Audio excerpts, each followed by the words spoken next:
This is Jordan Poyer, safety for the Buffalo Bills, and you are now listening to Cover One Buffalo Podcast. Let's go. Good evening and welcome to the Cover One Buffalo Podcast. You are joining your normal partners in crime, Greg Thompson and Aaron Quinn. Aaron, my man, how we doing? Nervous, man. I'm a nervous wreck. I've been feeling really good riding this wave, but this is a tough week. It's going to be a tough week.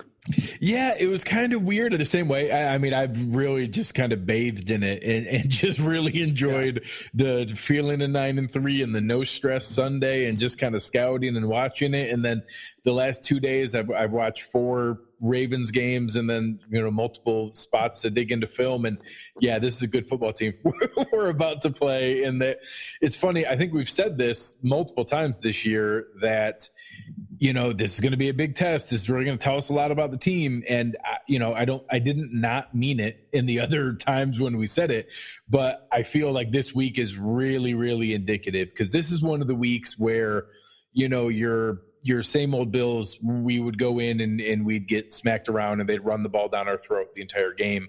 I do think that's one of the potential outcomes here. We'll talk about it as we get further into it. But this is a game that if we come in with a creative game plan and hang with them, would really show the transition of the team and that it's not just that we're beating up on, tomato cans, that we can hang with real teams and make it a real game. So I'm looking forward to finding that out, and I'm hoping that my gut is lying to me because my gut is nervous.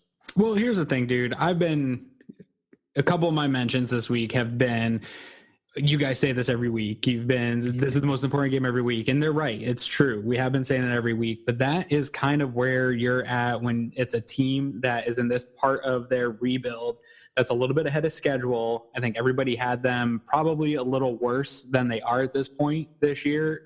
Even though like you and I picked 10, 11 wins, I didn't think they would be this good at this point in the year. I thought the 10, 11 wins just came because of the lack of schedule strength, but they're playing better, I think, than people expected. So that measuring stick continues to move. And fortunately for them, the later in the season they've gotten, those games are starting to pile up. And we're really coming to the climax now where the team that's playing the hottest in the NFL and pretty substantially the hottest in the NFL is who you're playing next after coming off a big win. So yeah, we've been saying that every single week and it has been true. It's been slowly incrementally building up to tougher opponents since an early easy stretch. And now it's coming, to its peak here against the Baltimore Ravens. And I think we'll have another measuring stick against the Patriots in a few weeks, but I think this is probably the last time that we're going to have our biggest test to really see where the measuring stick of this young team that's still in the process of rebuilding.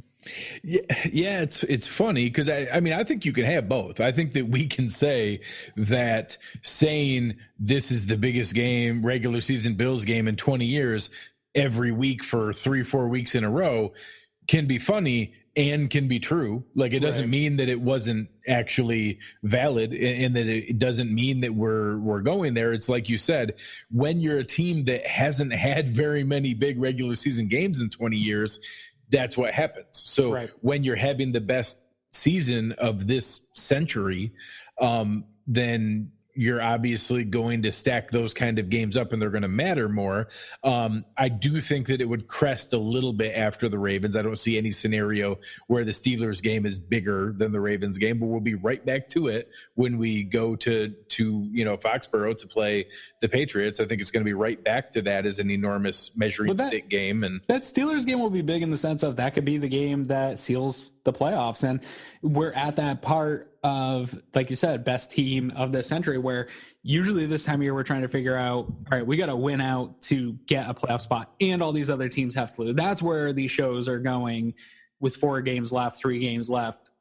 Every other year I've done a show is, all right, what's the scenario? What are all the breakdowns? The scenarios are pretty clear. We have 4 weeks to have a shot at sealing that playoff position. So every game, like even though the Steelers game, I agree with you, isn't as important as far as the on paper, the matchup, things like that, it's going to have its own significant importance.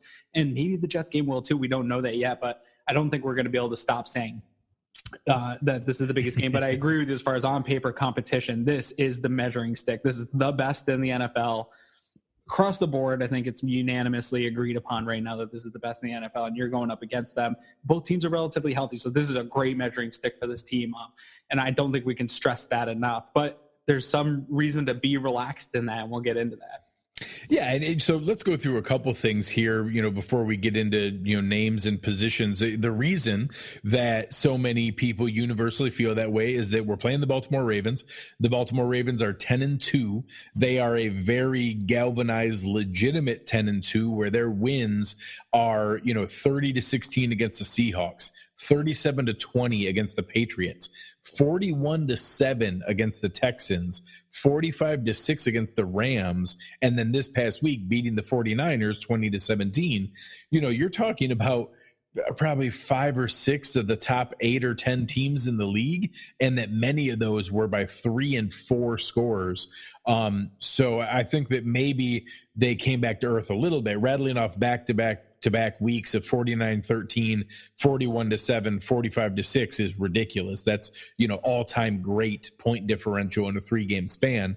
So coming back down to earth a little bit this past week against 49ers, 20-17, is at least somewhat reassuring that it's not, a complete juggernaut firing at all cylinders.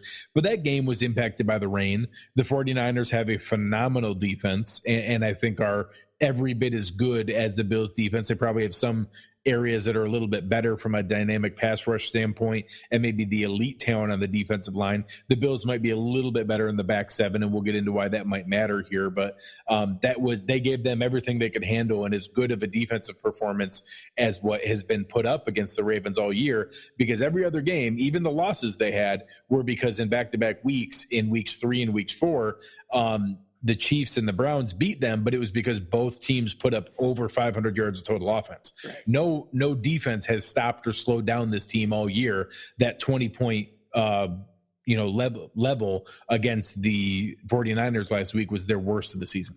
Yeah, no, I mean, we have this conversation on Twitter an awful lot when it comes to stats and film and, isolating stats and things like that. And we trashed DVOA this week because Aaron chats his comments about Josh Allen, but I still look at DVOA while I'm watching film to just see is what I'm seeing showing up in the statistics too. And it is big time with the Ravens. First overall offense, second passing offense, first rush offense, fourth in defense, third in pass defense. 25th in run defense. We're even worse though. They still have the advantage, even though that's the thing they're worse in. They're second in special teams. It's the most complete team statistically I've seen this year, averaging 33 points a game, only giving up 18. Like you mentioned, that huge point differential over the last 3 games. So this team, not only does it show up on film in a number of ways, them wreaking havoc on both sides of the ball and consistent on the special team sides, but it's showing up through the stats. So when it's film plus stats and you're seeing it all, that it's legitimate. I think there's a lot of paper tigers out there, and we might even played some and lost to them this year, but this is not that. This is a real measuring stick, a good team with what I think has got to be the leading MVP candidate almost unanimously as well. Yeah, I think everything right now, you look at every power ranking, you can't beat back-to-back weeks with the Patriots, the Texans, the Seahawks, the Rams, and the 49ers, and not be at the top of the hill. You are unanimously, every single power ranking has the Ravens number 1. Some of the metrics have them number 1 with a bullet, with a pretty historic, sizable gap on number 2 in a few of the things that I've seen. I don't know that Lamar Miller is already locked up the MVP. I've seen some people still lobby for Russell Wilson, but I think he's the leader in the clubhouse right now for that. So this is everything we could possibly want in a measuring stick, and to really understand where is this team from a real standpoint. And let's start to dive into that. Let's start to take a look at where we think those things are going to take us. And let's start with the Ravens offense, which is, I think, been even more impressive than what many people assumed would be the strength of their team with the defense, which we'll get to here in a bit. But it really centers around the rushing game more than any team we've seen in history. Right now, they're the only team to ever average 200 yards a game this far into a season, and really are doing it at a historic clip. It's super impressive. And the addition of Mark Ingram, I think, didn't go noticed by enough people in the NFL in the offseason. I think that obviously Alvin Kamara is really a awesome talent, and everybody just looked at New Orleans and said, Well, he was like second fiddle, and he really was not a second fiddle running back. We saw it 2 years ago when he ran all over us when we met up with New Orleans 2 years ago.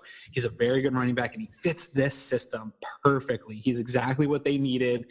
We saw, and we'll talk about it a little bit, with when San Diego stacked the box against them with Lamar Jackson, they were able to slow him down. What they didn't have was a Mark Ingram to offset that and play against those guys. So he's had a fantastic season. He terrifies me.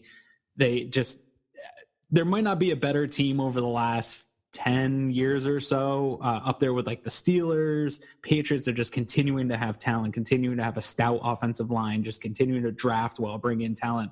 I know Ozzie Newsome's not there anymore, but what he was able to do for 10 years of just keeping this team consistently talented is unbelievable. And you're just seeing it year in and year out. And that when you get to the second year of Lamar Jackson and continuing that talent, it's just bound to be this way. But I agree with you. Nobody expected it to be at the historical rate that they're doing. But man, I'm a little jealous. I've looked at a lot of teams this year. We've done a lot, and I have not been jealous or scared of that many. Yeah, well, you touched on the last time that we saw Mark Ingram, for any fans who don't remember, in that 2017 season, and you've referenced it multiple times, probably the worst 4-game stretch in our adult fanhood. After having some hope, the Saints came in, ran for 298 yards. Mark Ingram had 21 carries for 131 yards and 3 touchdowns, and just demoralized this team. And I think there's a lot of differences between then and now. I think that there's a lot of just direct, talent improvement. But I think the scheme, I think that the discipline that they've shown, we've talked about some of the gaps. We saw it, rear its head against the Eagles. We've touched on some of the potential threats that, we didn't exactly shut down the run game against the Broncos or the Cowboys. We just controlled the game script and made it so they couldn't afford to pound the ball at us because they needed to try to catch up. And I don't want to be naive in this game either. I don't know that there's any scenario where we shut down Baltimore's rushing game. I think our best case scenario is the same thing. We get an early turnover, we get an early score, we take a little bit of a lead, we control the game script, and we limit it to where they're having to pass the ball more, and putting them in a position where an effective run game is helpful, but not at the 35 to 40 carries, that we limit it to the 18 to 20 carries because they have to throw the ball to catch up. I don't know that I see a path to stopping this rushing game by itself. No, I don't either. And actually, I do agree with you. The way to try to stop that is different looks on defense, some run blitzing, disguising some stuff, but also having the offense get up on this team is going to help. But at the same time, this is a team that is unlike others where they can run off 3-4 plays and score running. And they've done it a number of times this year at other teams. They get big chunk plays on the run game. And I think they feel confident that even if they're down in a game, they can come out and still kind of run the ball. If they get too far down, obviously they're going to go primarily passing. But I think they are who they are. They know their strength, and they're going to continue to go at it and hope that you stop it. And I think they also feel they have a good enough defense to stay with the run game, knowing that the defense is going to give them chances to get back in the game. They're not pressing at any point this year of getting away from who they are. And that is another thing that just terrifies me. I think we've looked at the Broncos, we looked at the Cowboys, and you see teams that when they are down, they change who they are and they press. And that's what we were able to do to the Cowboys, right? They got away from Ezekiel Elliott, and that has been getting ripped apart all week by the national media. Like, why aren't they being true to their big offensive lineman and running Ezekiel Elliott? I just don't think we'll see that with the Ravens. I think unless we go up a few scores, maybe 2 to even 3 possessions, I think they continue to try to work the ground game, especially having seen on film Buffalo's problems. Absolutely. Yeah. I mean, that's not going to be a secret. They know where to hit us. The Ravens are the most dominant time of possession team in the league, which obviously is logical when you talk about the best running game in the league, but it also benefits their defense. By 4 scores. Yeah, but that's also a part of their game plan. I don't know that it's all fourth quarter milking the clock. I think that's part of their plan, is that they run the play clock down a lot. They try to be able to balance that. They know they're very efficient. And if you look at 2 trends from their 2 losses, early in the season with the Browns and the Chiefs. Both teams converted when they got in the red zone, they converted touchdowns.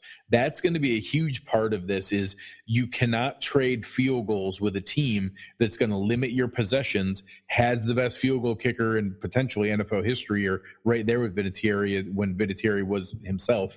But right now is easily the best field goal kicker in the league, has a phenomenal punter, has great special teams, has a strong defense. I don't know that their defense is, it's certainly nowhere near to what many people think of as a Ravens defense when you think of names like Ed Reed and Terrell Suggs and Ray Lewis. It's not that. But when you let them pin their ears back, when they get a lead, when they're pounding you on offense and keeping you off the field, and then all of a sudden, your defense, your offense gets out there and they know what you're going to do, they can perform well. So I think that their offense certainly predicates that and leads where their team is going, but the special teams contributes, and their offense or their defense does a good enough job when they're put into advantageous situations.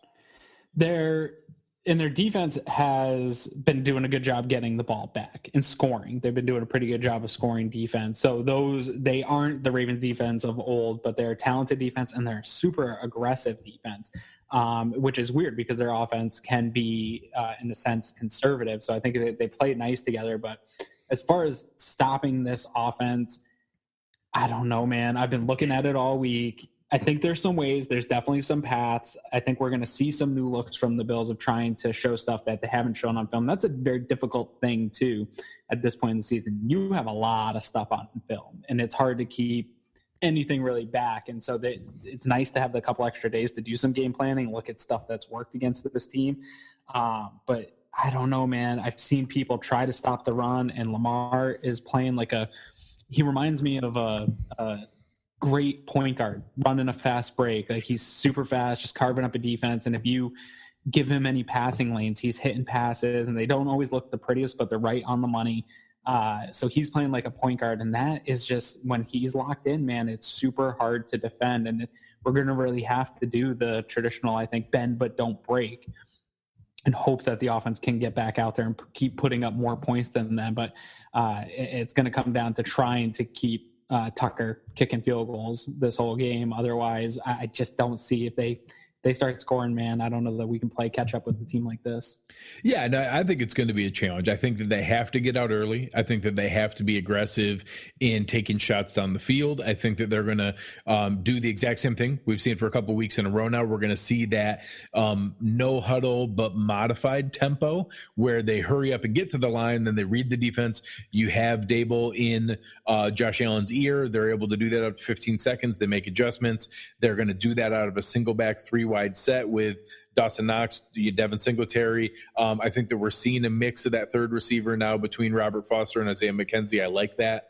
But that's what we're going to see. It's going to be over and over again from that set. And then, just like you said, they have to convert where they're scoring touchdowns.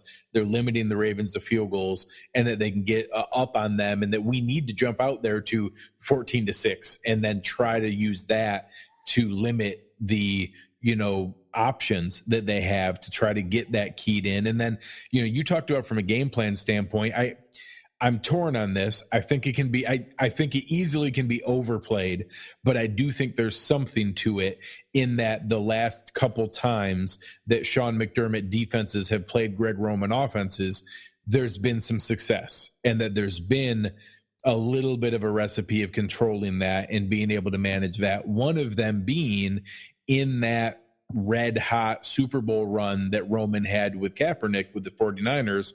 One of those games, the one game that they got shut down, was against the Carolina Sean McDermott defense. So again, I think that that's not fair because, one, Lamar Jackson wasn't the quarterback of those teams. I don't think they had as complete of an offense as what the Ravens have with the deep threats, the three, solid tight ends, the multiple running backs, and the things that are there. But if you're grasping at straws, and if Bills fans are looking for a silver lining to believe in, I think there's maybe something to that Sean McDermott might have a little something up his sleeve of how to, at minimum, make it harder on Lamar Jackson in that offense, not stop it, but make it a little bit tougher.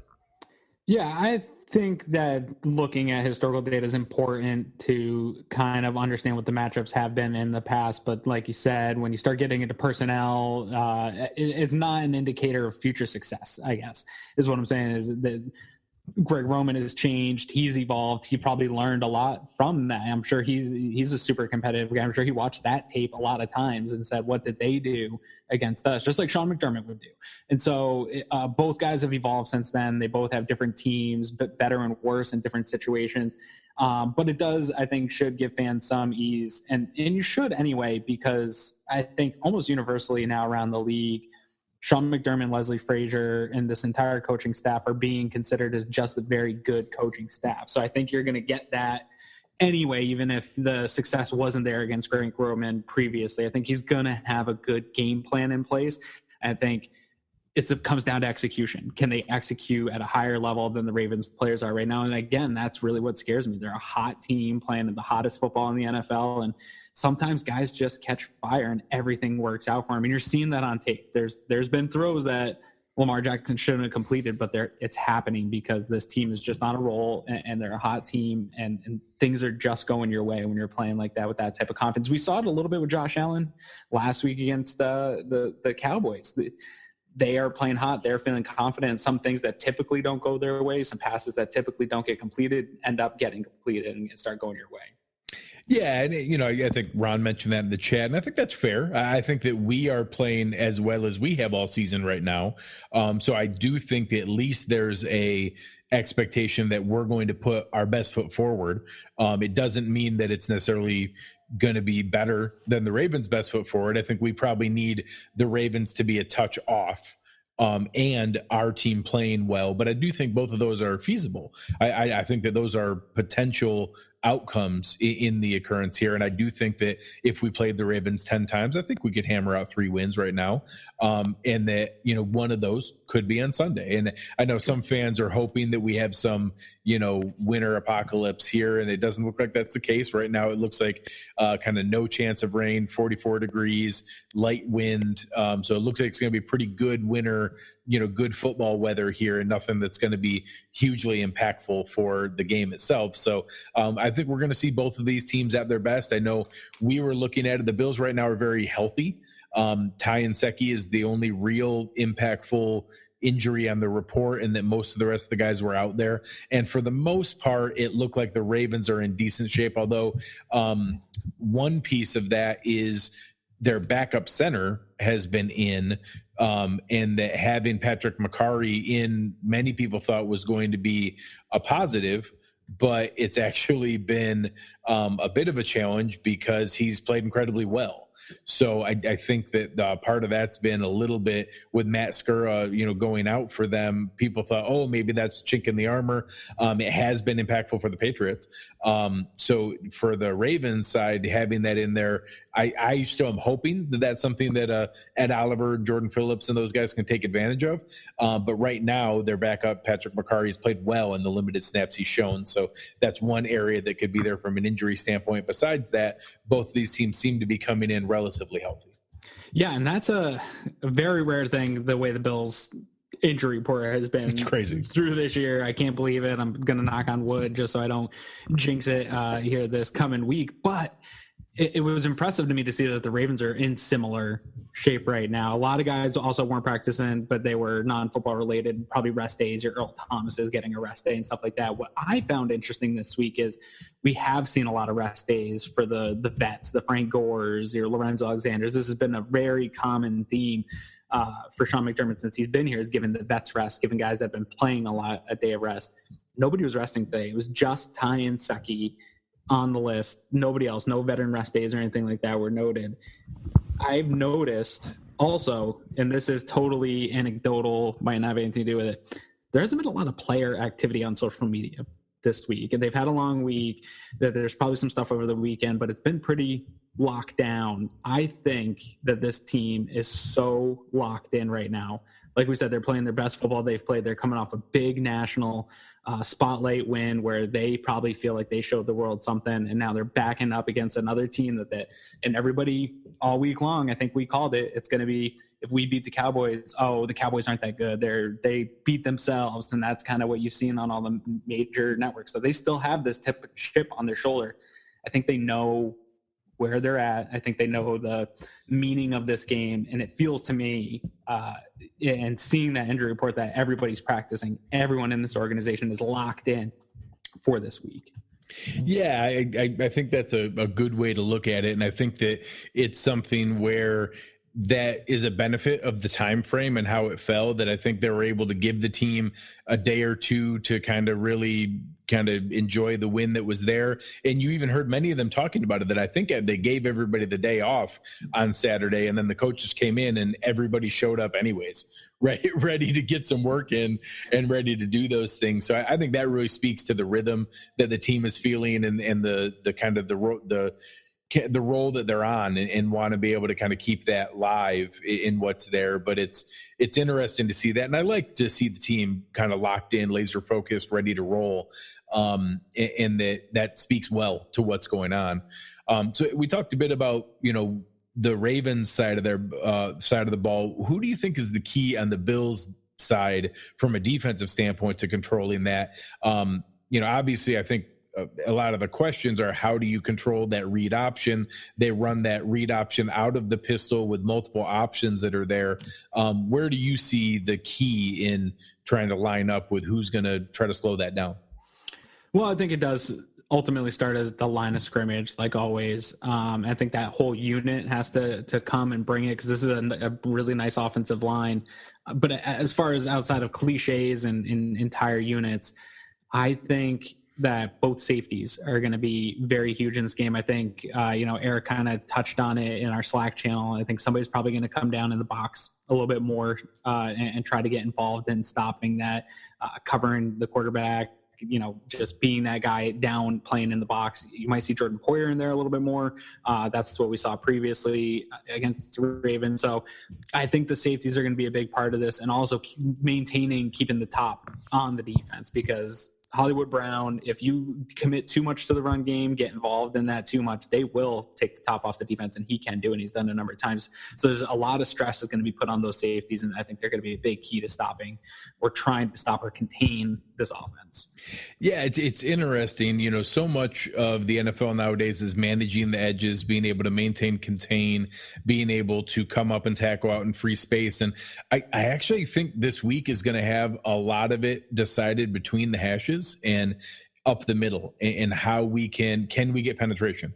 Can you beat a block one-on-one and mess up the rhythm and timing of how long Lamar Jackson has to make the read on the read option?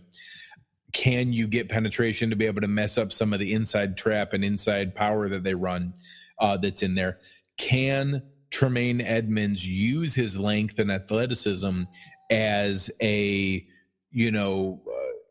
counterbalance to stop some of the pressure that they have there? Because I think I've seen some people speculate that we maybe even put him outside a little bit more to be able to shake things up. And I think his being able to have a great game and utilize the amount of space he can cover is going to be huge in what they normally are going to do in reading the one player off the edge that they usually leave unblocked. If you have a guy like Tremaine who can cover so much space in such a wide swath of ground with that crazy wingspan, I think it could throw a wrench into what they're doing. So I'm hopeful that they're creative with him and put him into a really good space. And then beyond that, you're spot on. We need exceptional tackling from Poyer, from Hyde, from Milano. We need Taron Johnson coming up, and like Eric likes to talk about, firing his gun. We need him coming up here and laying big hits. Adrian just brought it up in the chat. We cannot afford missed tackles. Everyone has to come up, and when you make first contact, you have to bring your man down. And it's going to take discipline every single snap, this is one of those games where you could be playing really well 90% of the time, but if they break big ones on the handful of other snaps, it can all unravel. So I think it's going to be a combination there with the safeties controlling their tight ends, the middle of the field, and being creative with the linebackers that are really going to make a difference.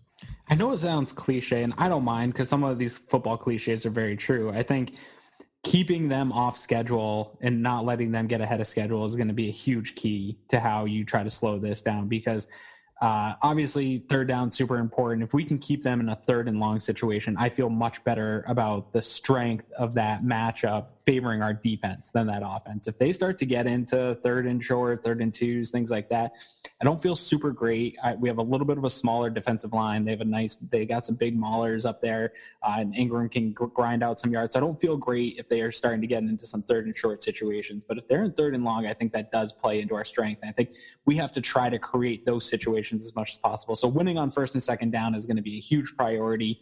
And hopefully, I think they'll be able to do it. The Ravens have started out great on scripted plays. We saw that last week with the Cowboys.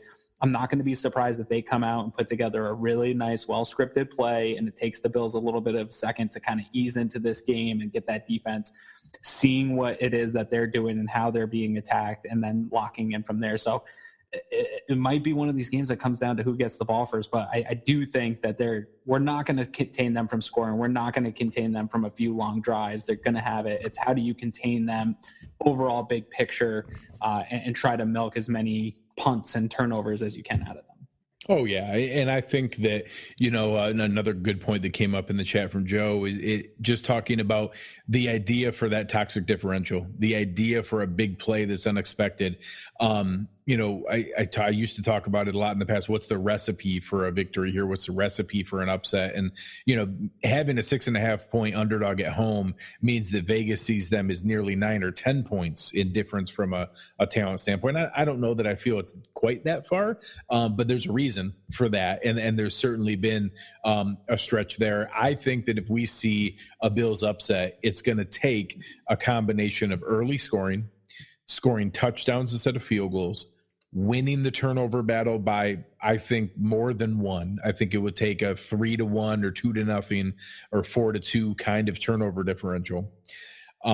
Having an unexpected big score, so whether that's a trick play, whether that's a special teams return, whether that's a defensive touchdown on a strip sack or a pick six, I think it's going to take a play like that plus touchdowns instead of field goals plus a turnover differential to let our talent kind of take hold.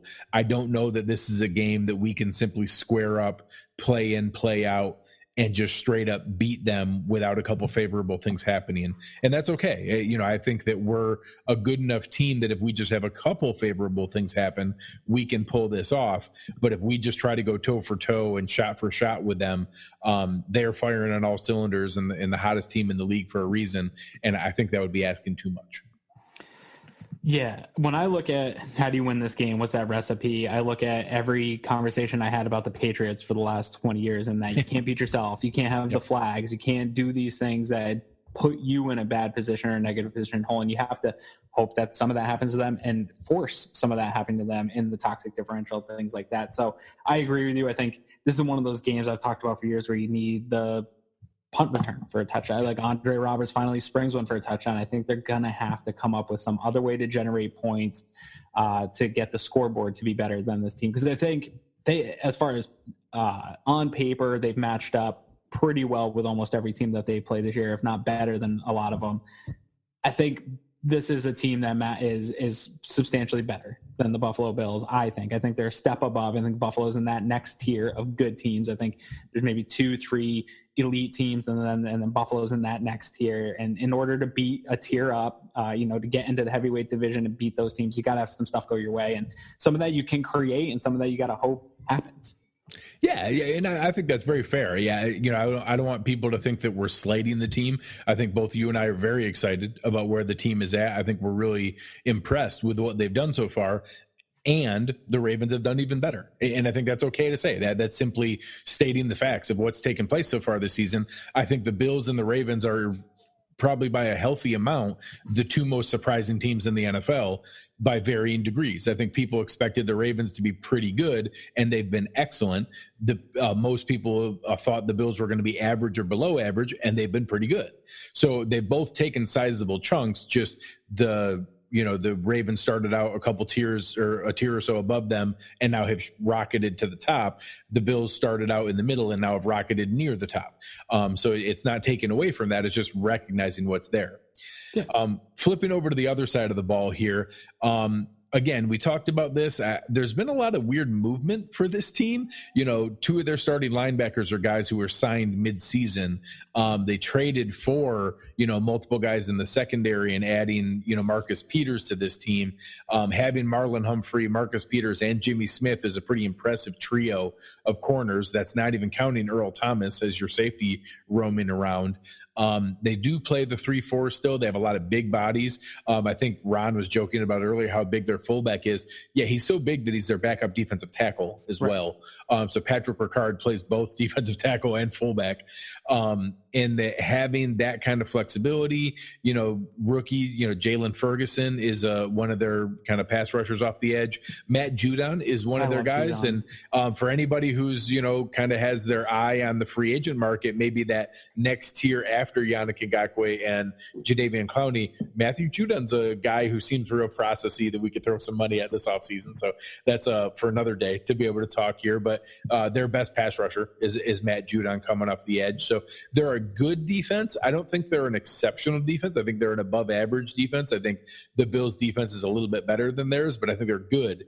And they're put into fantastic positions all the time because of how incredible the Ravens offense is and how much time of possession they control, that they're able to play limited snaps, knowing the other team is passing, pin their ears back. And I think a lot of talented defenses would look good there.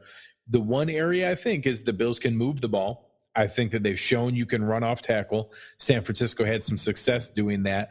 I do think they have the secondary that you're not going to necessarily light them up for 400 yards passing, but that's not the Bills' MO anyways. I think you can still hit them with open shots. I think that we can get some movement there. So, again, we have to figure out a way to get the ball out of their offense's hands. We have to get it back. But when we get it, if we get some good turnovers and good field position, if we get some returns with some favorable field position, I think our offense can move the ball and be able to get some movement from that end.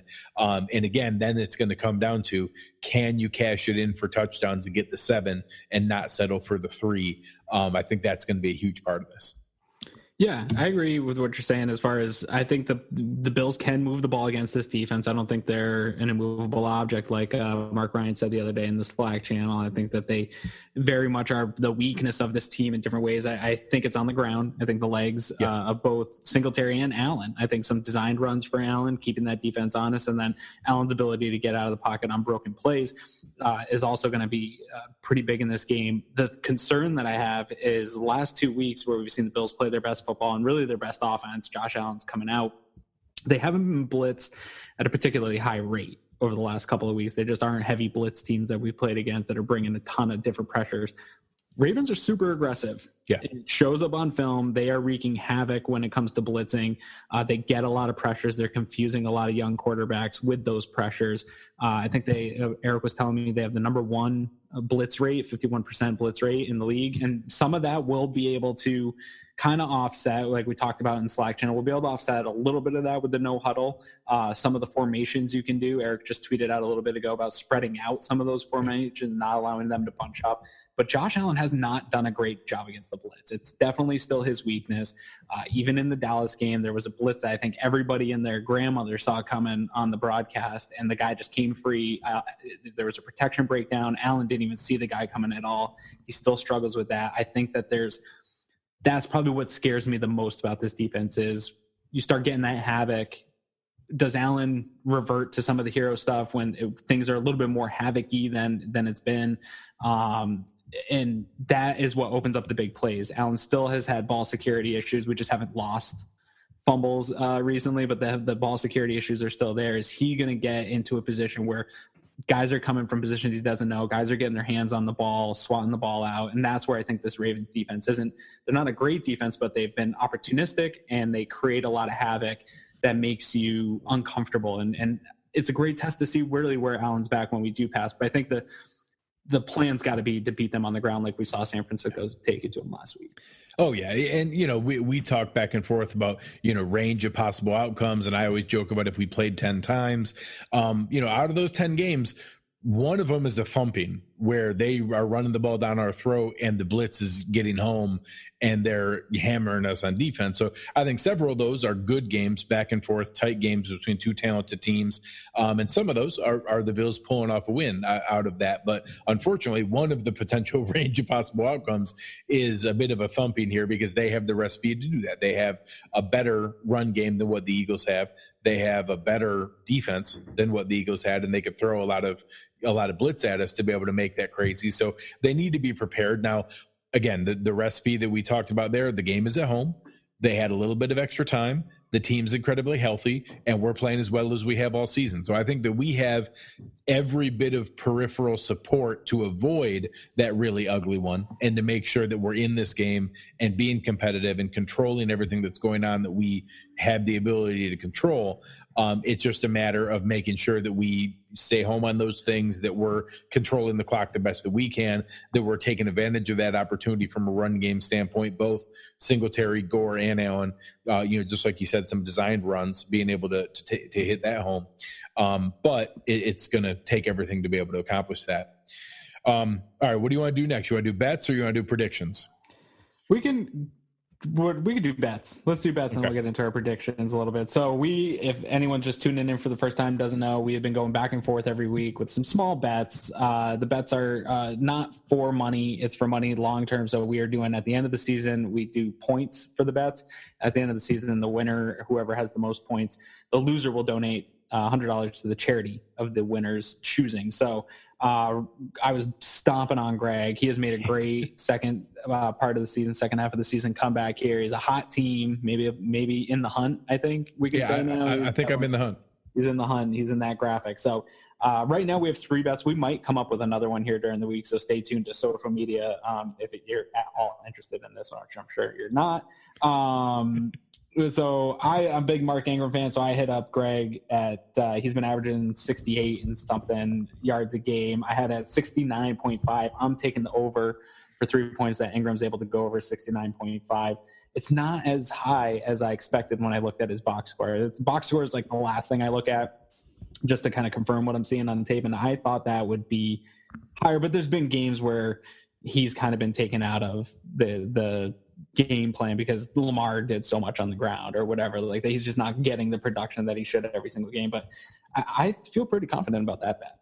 Yeah, it's kind of sneaky that they have, they've had plenty of games where they're salting it away. So he's averaging 5 yards a carry, but, Gus Edwards is also getting some touches and also averaging 5 yards a carry. And even Justice Hill, their rookie, they're sprinkling him in and he's getting 3 and 4 carries a game. So they've gone there. But yeah, Ingram has certainly led the way from a running back standpoint. The crazy part is he's not their leading rusher because Lamar Jackson is their leading rusher. And in 12 games, the man already has 977 yards, already almost at the vaunted 1,000-yard mark that only Michael Vick has done once, and now seems inevitable that he's going to cross that threshold, very likely in this game on Sunday. Yeah. He's averaging 81.4 yards a game. It's just, I think you and I both had to go double check it twice to check. Is that real? Is the average right?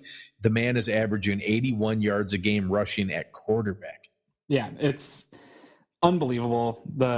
I liked Lamar Jackson in the draft process. I thought it was great. I thought I didn't like all the stuff that was coming out against him, but I had no idea he was going to be this guy. And I know people said, hey, they had him as QB1, but he's even playing above that right now this year. He is playing on fire. And so we did 79.5 yards, and you took the under.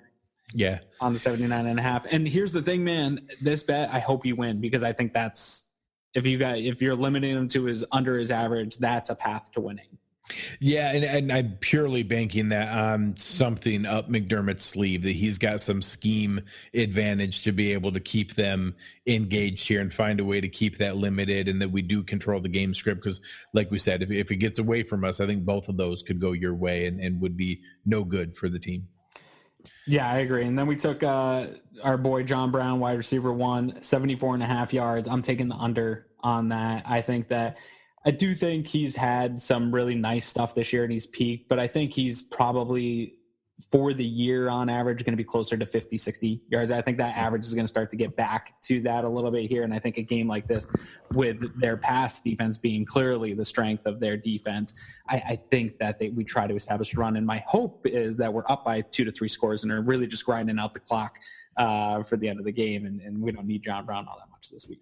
Yeah, and honestly, I think that's probably the game we need, is that we're controlling the clock, we're running it, we go there. I'm purely banking on that this is the John Brown revenge game, and he wants to rub it in with the Ravens that they didn't use him properly last year and didn't re-sign him. And we saw it with Cole Beasley. Yeah, that the coaches made a priority to get him the ball. Yeah, back-to-back revenge games is where I'm banking on outside of the actual logic.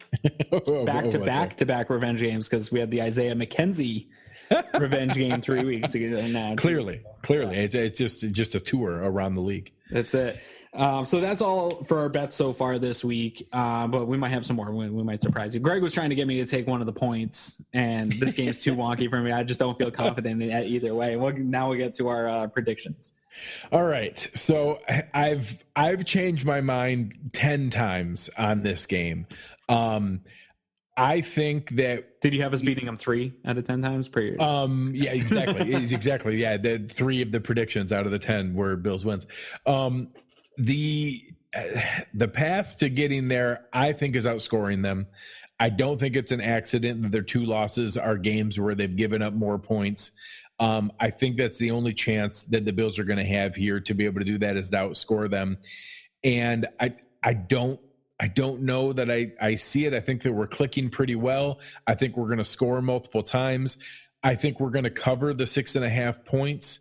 I just don't know that we're going to be able to convert the touchdowns that we need when they're going to be field goals. I think that our defense can slow them down a little bit, but I think that they've shown the ability to move the ball. I think they're going to have multiple scoring drives.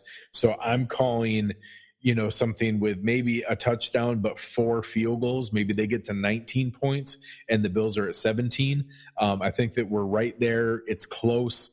But I honestly, I think a piece of it could come down to, the Bills missing a field goal and Tucker not missing any and converting every time he has a chance. And maybe even the Bills having a late lead and Tucker hitting a game winner to be able to take it 19-17. They're the best team in the league for a reason.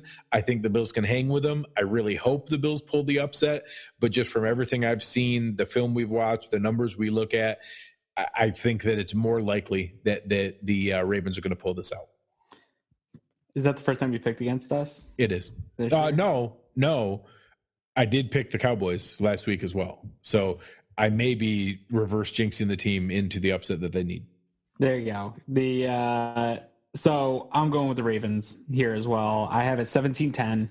I think it's going to be a low scoring game. I think it's going to be very hard for the Bills offense to do what they've done the last 2 weeks, with just as aggressive as this defense is. If they could really use the no huddle to slow that down, I think that they'll have a chance in this game. But I just can't confidently come out and predict that and put my really valuable name and who I am on that.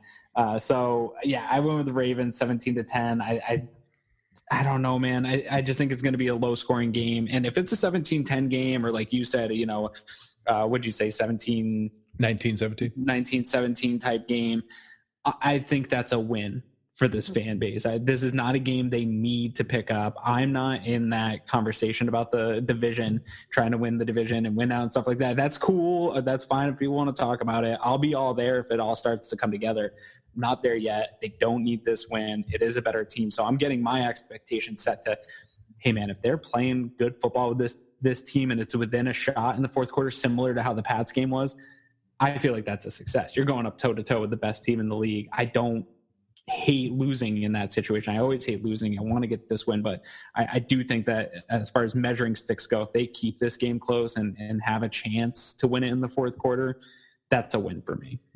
Yeah, and I think, similar to what we talked about with the perception impact of the Cowboys game and how many eyeballs were on that. There's actually going to be a weird amount of eyeballs on this game for a 1 p.m. Sunday kickoff.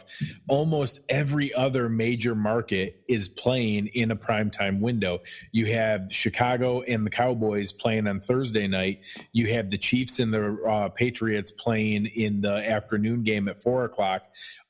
You have the Sunday night game is going to be Seattle and the Rams. Then you have the Giants and the Eagles on Monday night. So there is, if anybody hasn't seen the map that shows where the coverage is of who's watching the games, like 80% of the country is Ravens Bills, and it's all over the place, including the entire West Coast and all throughout the middle. There's I think a couple games that are spread out in the other markets. It's a weird amount of games that are going to be covered by Ravens Bills, and I think is going to be out there for everybody to be able to watch that. So the same way as I was hoping last week, I want them to put their good foot forward. I want them to be able to perform well. I hope they pull off the upset. It is an upset. It is a 6.5 point spread for a reason. They are favored for a reason. It will be an upset if they pull that off, but I certainly am hopeful that they're going to be able to do that. And just like every other week, I'm going to talk myself into it by kickoff. Yeah, I'll be up for kickoff and in the same boat, but I just don't feel good about it. I think that this is a better team. I think that they have the trajectory to be a very special team this year in the 2019 season. And I just don't think the Bills are there yet. 6 months ago, we were happy that this team had the chance to be in the hunt. I think that they're firmly in position to not just be in the hunt, but to secure their playoff spot with games to go. That is a very huge success for this team. So, yeah, would I like them to steal this game? Absolutely, I'd like them to steal this game. And if they do, I'm talking division too. I'm getting crazy and all on and talking, hey, can this be a Super Bowl type team? That's exciting to think about, but I think I got to pull it back a little bit and know that it doesn't make sense from everything that I'm seeing on film, everything that I'm seeing in statistics. This team should do what Vegas says they're going to do and win the game by a margin of at least that. Yeah, and like I said, we're doing this analytically. It's not where our hearts are, but we, if we just come on and pick the Bills every week, then it doesn't really do you guys a lot of good. That's certainly what we're hoping for and rooting for as fans. But we're here to be able to share with you guys what we're seeing when we do the research and dig through all this. What are we finding in that path? So, that's what my eyes see. That's what the numbers show. That's what it's there for a reason. Aaron, where can the people find you? Yeah, no, please.